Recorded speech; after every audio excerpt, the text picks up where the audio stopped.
Shalom saudara-saudara. Ada orang-orang yang bertanya, apakah kalau kita waspada terhadap penyakit atau wabah seperti COVID, sehingga kemana-mana harus pakai masker, tidak salaman tapi kita cuci tangan berkali-kali, 6-7 kali satu hari, dan kalau pergi ke rumah sakit, kerumunan orang, kita buka baju, kita mandi, itu menunjukkan kita tidak punya iman. Apakah kalau orang begitu waspada tidak punya iman? Saudara, kata waspada muncul di Alkitab 25 kali lebih. Tapi hari ini saya mengajak Anda melihat 1 Petrus 1 ayat 13 dan 14. Kita akan lihat saja beberapa kata yang muncul di sana.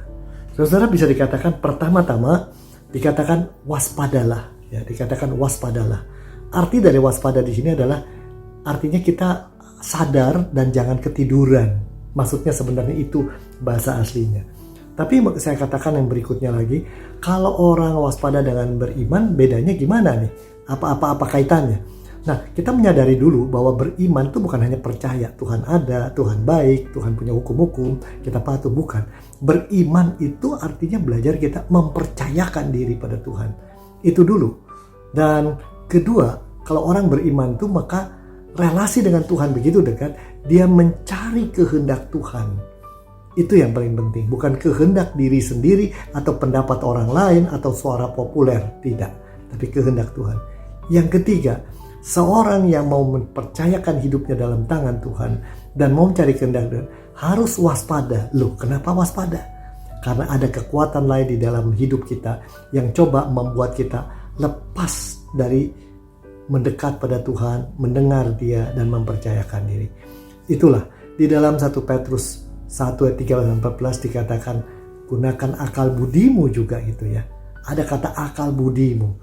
Jadi dengan kata lain, di dalam hidup beriman, kita bukan berarti nekat. Mempercayakan diri pada Tuhan bukan berarti nekat menurut kemauan kita. Saya kan sudah kuat, sudah jadi anak Tuhan, saya sudah diselamatkan. Setan pasti lari, itu COVID pasti lari dari saya. Tunggu dulu. Kalau itu tercapai, pertanyaan kita satu. Ini beriman atau mau memuliakan diri? Sebab apapun yang kita lakukan, kita tanya kehendak Tuhan. Apapun yang kita laksanakan, takut tidak takut, respon kita terhadap keadaan kita tanya pada Tuhan. Apa konsekuensinya kalau saya lakukan gini? Apakah ini hanya membesarkan diri saya, menyenangkan maunya saya, ataukah ini benar akan memuliakan Tuhan? Bagaimana orang lain lihat? Saudara, jadi jangan diadu antara percaya pada Tuhan, mempercayakan diri, atau waspada. Ada akal budi kita yang itu Tuhan berikan dan itu boleh dipakai. Tentunya kita tidak mau jadikan akal budi kita sebagai Tuhan baru. Di pihak lain kita tidak mau mempercayakan diri pada Tuhan, sedangkan kewajiban kita di tengah hidup, bagian kita menggunakan akal budi kita abaikan sehingga kita seakan-akan menyepelekan pemberian Tuhan yang begitu indah. Saudaraku, ada banyak kita bicara soal percaya atau tidak dan lain-lain. Kesimpulan jadi pada hari ini saya katakan, saudara, jangan takut memang. Bukan kehendak Tuhan kita hidup di dalam ketakutan. Tetapi juga kewaspadaan adalah bagian dari hidup iman.